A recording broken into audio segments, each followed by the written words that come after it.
In a beautiful American town in the suburbs, Jim and Linda live with their daughters, Bridget and Megan. They have a beautiful life together. Although lately things have become because tense. Jim is constantly out on business trips. One afternoon, the phone rings and Linda doesn't pick it up on time. The one leaving a message is Jim, who is away on another trip. He says he meant what he said in front of the other night, and that he wants Linda to remember it. But before he can add more, he has to hang up because he's getting another call. Linda doesn't understand the message and calls him back. But she also gets the answering machine and asks Jim to call her back before going back to her chores. This includes putting some stickers on the glass windows to avoid accidents. Sometime later, Linda gets a visit from Sheriff Riley, who brings bad news. Yesterday, Jim died in a car accident with a truck. Linda doesn't understand because she just got his message on the machine, but Riley assures her it's true, leaving her in a devastated, yet numb state. Crying, Linda goes through the motions around the house before going to the school to pick up her daughters, not giving them the news until they're safe at home. A few hours later, Linda's mother comes to the house to help her daughter with everything, and Linda calls her best friend for help too, but she's met with the answering machine again. That night, Joanne stays in the guest room,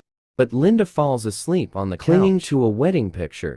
The next morning, Linda wakes up in her bed, wearing different clothes. She assumes her mother moved her, but when she goes to check on her, Joanne is nowhere to be found. When she hears some noises, Linda goes downstairs, and she's shocked to find Jim casually having breakfast as usual. Linda feels rather awkward, because if it was all a dream, incredibly real, but obviously this is better. After dropping the girls at school, Linda checks the answering machine, but it doesn't have any messages. When she goes out to the grocery store, she's so distracted that she almost hits another car. Sheriff Riley comes to check on her, gives her a warning, but he doesn't recognize her. At the store, Linda meets with Annie and asks her if she received a message from her, but Annie says she didn't. Afterward, Linda goes home to keep working on her chores. She starts with the laundry in a surprise to find some clothes that she was sure she already washed. Then when she goes to the garden to hang the clothes, she accidentally trips and falls on top of a dead crow, which covers her in blood. Feeling disgusted, Linda rushes to wash her hands and throw the crow in the trash. Later during dinner and bedtime, Linda can't stop staring at Jim, not believing he is real. The following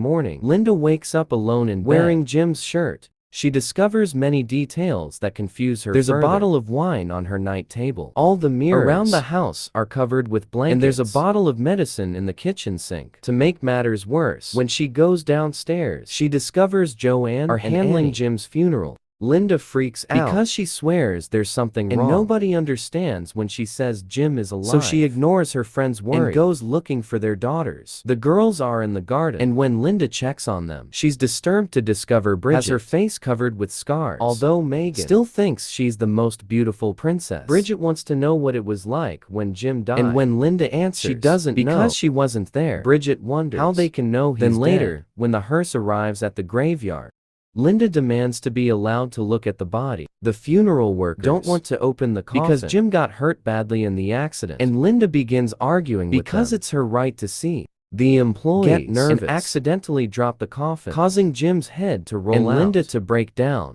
Once the coffin is brought to the grave, the priest says some words, and Linda notices a woman watching the ceremony from afar. Joanne doesn't know who it is, so Linda goes to ask her, but Claire says they already talked yesterday and leaves in her car, not caring about the Linda fact swears she never saw her before in her life. When the family returns home, Linda takes a closer look at the medicine bottle and discovers it was prescribed by Dr. Roth. Linda looks for him in the yellow pages and finds the corresponding page was torn off, but when she's about to give up, she looks away and discovers the missing page is in the trash. Linda tries to call Roth's office, but it's already closed for the day.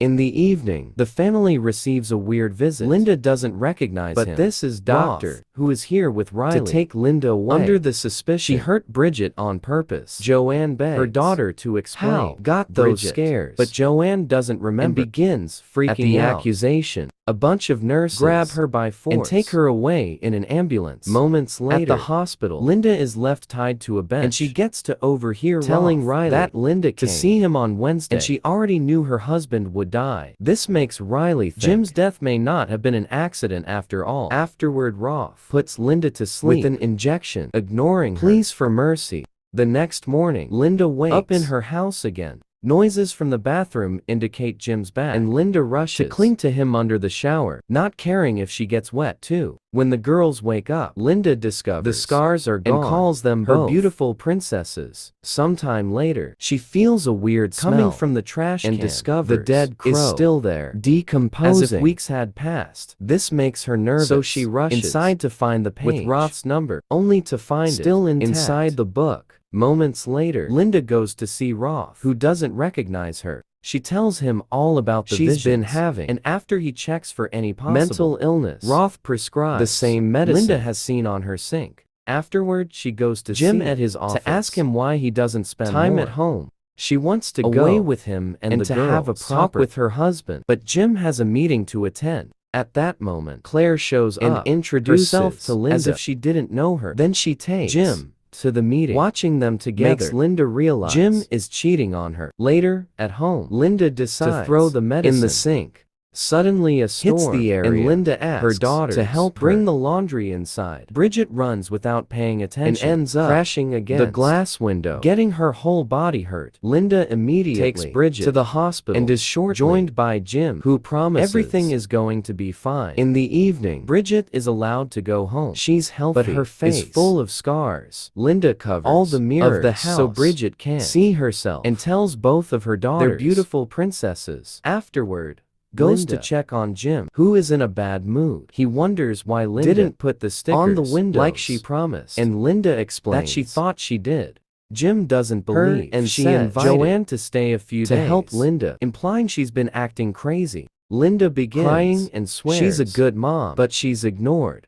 Sometime later, Linda finds the yellow page in her pocket and throws it in the trash. This makes her realize she's been living all the things that she saw in those weird dreams, which means she's been having a vision, and she can use this information to impact the present. She grabs some pen and draws a timeline with all the things she knows, coming to the conclusion Jim will die in this timeline during her business trip.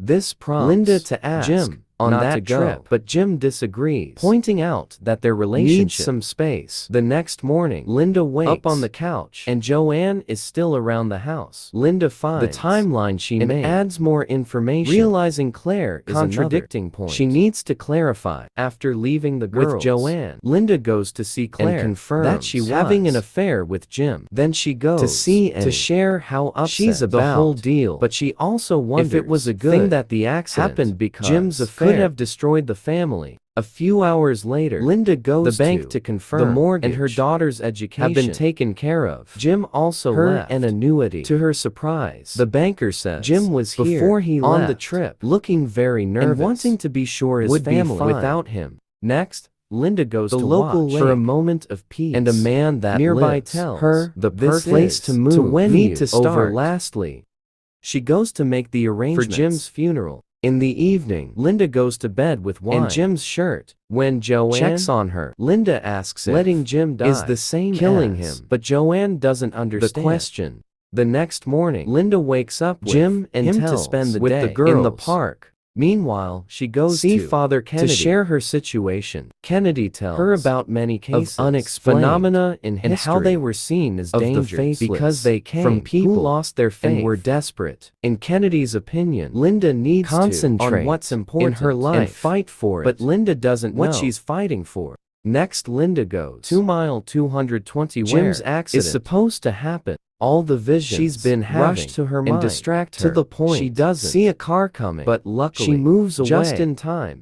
In the evening, when the girls are about to go to bed, Linda demands Jim he loves them. Jim promises he loves his daughter and his wife more than everything in the world. Then Linda goes outside to catch some fresh air, and when Jim comes to check on her, an argument ensues. Linda wants things to like be in the old times, but Jim he's giving the family everything and can't understand what she wants. All of a sudden, lightning strikes a power line and kills the crow that Linda would find. Later in the timeline, the couple runs back inside and Linda apologizes to Jim for her behavior. Then the two of them get frisky. When they're done, Linda confesses she's dreamed about Jim's death, but Jim promises everything's going to be fine, and it was just a dream. The next morning, Linda wakes up and panics when she doesn't see Jim. She calls Annie to confirm in which timeline she's in. Finds a note from Jim saying dropping the girls at school before leaving for his trip. Linda runs out of the while house calling Jim to stop him, but Jim is too pick busy up first with the girls and then going with to the to bank arrange everything for his family. The talk Jim had with Linda last night won't leave his head, and when gets he in car to his go on the trip. he decides Call to Claire and end affair. Then He calls the house, phone and the leaves message on the answering machine that Linda at heard the beginning of the story. When he hangs up, because another is call coming in, it is herself Linda calling him from car her. because She's following him on the to road try to stop him. Linda apologizes for everything and when is Jim about to confess the affair, Linda says she already and knows, doesn't care, prompting Jim to promise they will begin working on relationship and more. start over properly. At that moment, Jim sees Linda in the car mirror and pulls to over wait for her Linda gets ready for her reunion, but she freaks out when she notices they are on mile 220. the spot the of accident. She Tells urgently Jim to turn the car around, and as soon Jim moves, a car comes from the opposite direction. Thankfully, Jim gets out of the just way. in time. Linda is happy to Her see husband is fine. it but seems she forgot writing had a mentioned truck caused the accident. Jim tries to start the car again to get off the road, but the isn't engine working, and the suddenly infamous truck shows up crashing right against Jim's vehicle. Linda runs check to on him, but before she come can closer, both vehicles explode and Linda has a breakdown as she finally understands the future can't be changed. Many months Later, the girls wake Linda from up her nap when the moving trucks arrive to pick them up. Linda is happy To see Bridget's scars are mostly and gone, remembers Kennedy telling to her fight for what matters the most currently. What matters The most Linda's is belly because is she pregnant thanks to that night last with Jim.